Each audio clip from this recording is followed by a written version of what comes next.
Hi, and welcome back to Feminism 101. We're on part 2. If you haven't seen part 1, we defined feminism, had a good time, talked about all the words you need to know, so I'll put one of those info card things. Today I thought I'd talk about some of the issues that have affected me personally, about what feminism means to me and why I still think it's a positive movement. So my working definition of feminism, apart from obviously the idea that it's equality for both sexes, is the idea that we can't have true equality under the patriarchy. Defining it this way helps me to break down the ideas that I've learnt under the patriarchy and then build myself up using feminism as that big kind of umbrella term that encompasses a lot of things. So I thought I'd go through a few issues that have affected me personally. Before we start, I think I should acknowledge that this comes from a place of privilege. I am a white, middle-class, straight-passing, cis woman who obviously does not experience sexism and obviously transphobia in the way that a lot of people do, and that's why, again, as a feminist, I believe in intersectional feminism, and I think that's a context that's important as we go into this. First, I want to take you back to when I was in school. I did a lot of STEM subjects. I took computing and maths and IT, and this kind of weighed on me as I was the only girl, and these kind of laddish environments still kind of exist within these kind of STEM communities if they're still small. I felt different, I felt odd, I felt left out of kind of this group of people, and my teachers didn't help. I felt treated differently because of my gender. I didn't feel like one of the lads, which is my least favourite term ever. Although I'm really happy at where I am now, I still resent myself a little bit for not going for a more male-dominated industry to kind of prove that I could. But I think that's something that feminism supports. It supports this idea that you can do whatever you want. You can go into traditionally feminine careers, you can go into traditionally masculine careers, it doesn't matter. And I think that's a really important thing to teach young people. One of the things that feminism has really helped me with is the idea that women need to be quiet. They need to sit in the corner and kind of listen. They need to be passive. If you look at the Oscars and their Best Picture and you look back at the percentage of men versus women speaking, then you'll see a big pattern that women don't speak as often as men, and that is an idea that can kind of get cemented in your brain that I should be quiet and listen to the men talk.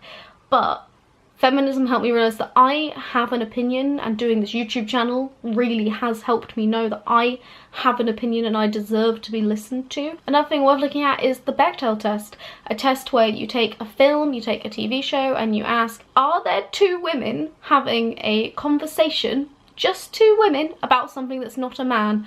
And you'd be surprised at how often that doesn't happen in a film. Some of the things I am still working through, because I think it's good to note that I know I am not perfect.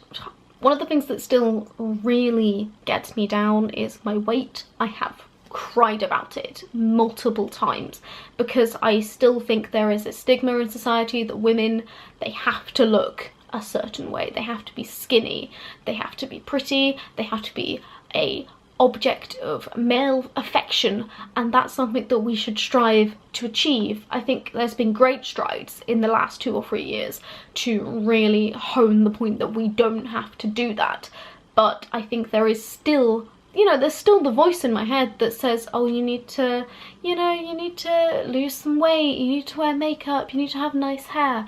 And those things are all fine if I'm doing them for me, but as soon as I make male attention my objective, the patriarchy has won. So I will continue to push every day to do those things for me and for no one else. Another thing is family and marriage. I think that women are held to a very different standard than men who do not want to get married or do not have children.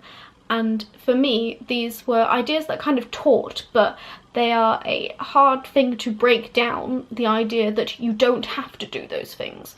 And feminism really helps me to break down these ideas and say you don't have to do them, but if you want to do them, that's also okay. I think that message is one that is held throughout most of the things I've been talking about. The idea that you don't have to go into something that's female dominated, but if you want to, you can. The idea that you don't have to lose weight and wear makeup and do your hair all nice, but you still can. The idea that you don't have to shave, but you still can. It's all these things where feminism's about giving people a choice, and often I think that my own brain doesn't let me make that choice as consciously as I'd like to. The final one I want to talk about is pay and working.